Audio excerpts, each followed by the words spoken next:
ভয়াবহ বন্যার কবলে পড়েছে বাংলাদেশের পূর্বাঞ্চল। অভিযোগ উঠেছে ভারতের ত্রিপুরা রাজ্যের ডুম্বুর জলবিদ্যুৎ প্রকল্পের বাঁধ খুলে দেওয়ার কারণে বাংলাদেশে এমন পরিস্থিতি হয়েছে।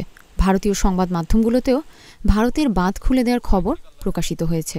তবে সরকারের পক্ষে বলা হয়েছে বাংলাদেশের বন্যা গোমতী নদীর ওপর নির্মিত ডুম্বুর জলবিদ্যুৎ প্রকল্পের বাঁধ খুলে দেওয়ার কারণে হয়নি। আজ বৃহস্পতিবার দেশটির পররাষ্ট্র মন্ত্রণালয়ের পক্ষ থেকে দেওয়া এক বিবৃতিতে এ তথ্য জানানো হয়। এতে বলা হয়, ত্রিপুরার গোমতী নদীর উজানে ডুম্বুর বাঁধ খুলে দেওয়ায় বাংলাদেশের পূর্ব সীমান্তের জেলাগুলোতে বন্যার পরিস্থিতি সৃষ্টি হয়েছে। বাংলাদেশে এমন খবর প্রচারে আমরা উদ্বিগ্ন। এটি সঠিক নয়। আমরা উল্লেখ করতে চাই, ভারত ও বাংলাদেশের মধ্য দিয়ে প্রবাহিত গোমতী নদীর ক্যাচমেন্ট এলাকায় গত কয়েকদিন ধরে এই বছরের সবচেয়ে বেশি বৃষ্টিপাত হয়েছে। বাংলাদেশে বন্যা মূলত বাঁধের নিচের দিকের এই বৃহৎ ক্যাচমেন্টের পানির কারণে। বিবৃতিতে বলা হয়, ডুম্বুর বাঁধটি বাংলাদেশ ভারত সীমান্ত থেকে বেশ দূরে অবস্থিত।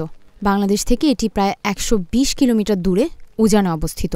এটি একটি কম উচ্চতার বাঁধ যা বিদ্যুৎ উৎপন্ন করে। এখান থেকে বাংলাদেশও ৪০ মেগাওয়াট বিদ্যুৎ পায়। প্রায় ১২০ কিলোমিটার নদী পথে আমাদের অমরপুর, সোনামুড়া এবং সোনামুড়া ২ এই ৩টি জলস্তর পর্যবেক্ষণ সাইট রয়েছে। বাংলাদেশ সীমান্তবর্তী সমগ্র ত্রিপুরা ও পার্শ্ববর্তী জেলাগুলোতে গত ২১ আগস্ট থেকে ভারী বর্ষণ অব্যাহত রয়েছে। ভারী প্রবাহের ক্ষেত্রে বাঁধগুলোতে স্বয়ংক্রিয় রিলিজ পরিলক্ষিত হয়েছে। অমরপুর স্টেশন একটি দ্বিপাক্ষিক প্রোটোকলের অংশ, যার অধীনে আমরা বাংলাদেশে বাস্তব সময়ের বন্যার তথ্য প্রেরণ করছি।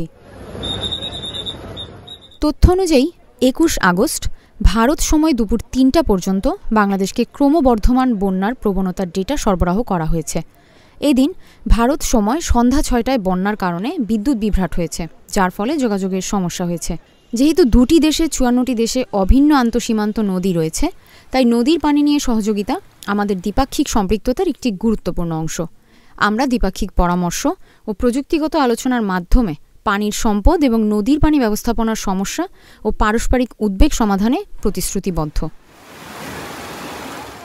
এর আগে বুধবারই ভারতীয় একাধিক সংবাদ মাধ্যমে ত্রিপুরায় কয়েকদিনের টানা বৃষ্টিতে ভয়াবহ বন্যা পরিস্থিতির খবর দেওয়া হয়। এতে বলা হয়, সতর্কতা জারি করা হয়েছে গোমতী নদীর তীরবর্তী বাসিন্দাদের জন্য। ভারী বৃষ্টিপাতের ফলে ডুম্বুর জলাশয়ের পানি বৃদ্ধি পাওয়ার ফলে খুলে দেওয়া হয়েছে বাঁধের গেট। সংবাদ মাধ্যম জি নিউজ জানায়, বন্যার কারণে ডুম্বুর জলবিদ্যুৎ প্রকল্পের বাঁধ খুলে দেওয়া হয়েছে, আর সেই কারণেই পানি ঢুকছে বাংলাদেশে।